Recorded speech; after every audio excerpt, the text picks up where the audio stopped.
आनंदिनी घेतला पावला निवसा टाळ घोषातून साध येते तुझी धावते वैष्णवाला दिशा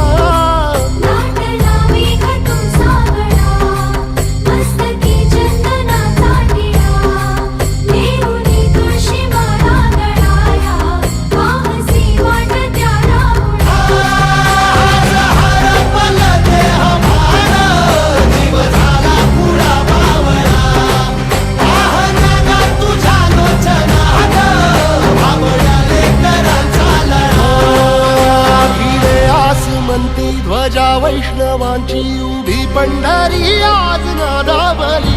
तुझे नाव ओठी तुझे रूप ध्यानी जीवाला तुझी